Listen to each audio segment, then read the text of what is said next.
Hi, this is David Dingo for Dingo Servo mount, and just a little follow-up on our crossing gate mount. You may remember that I posted videos on how this works, and then somebody said to me, what happens if the train comes along and crashes into the gate because somebody forgot to open the gate? And that got me thinking, and I remembered a little trick that I learned from a friend of mine a couple of years ago and I'd totally forgotten about, and that is to make a little magnetic clutch.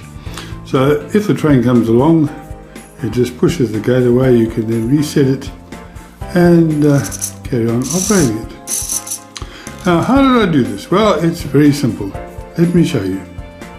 Right, firstly I cut a very short piece off the stem there and glued it into the dog like that, and then drilled in here a 2mm hole into the end of the shaft, just in a millimeter or two, and then pushed in a little tiny magnet. I don't know if you can see that. Let me try and zoom that in. There's just a little magnet. It's a 2mm diameter magnet, 2mm thick, and it's glued into the unit there. You don't need more than about 3mm here above the dog. And glue that in place. Make sure there's no glue around the outside of this so that it will still slide nicely into the so there it still operates completely freely. Let me back it off again. That still operates completely free. There's no glue in the slot there. The second thing you need to do is to then take the rest of the pillar and drill and put a magnet in that side. So again, a 2mm hole and a little 2mm magnet in there. But you must be careful when you do this to make sure that the magnets actually attract each other. You don't want them to push each other away. Then it's quite a simple matter of just reassembling the whole thing.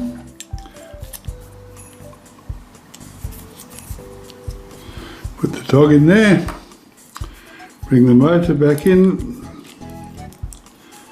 make sure that it lines up with the slots in the dog, and line it up with the screwdriver.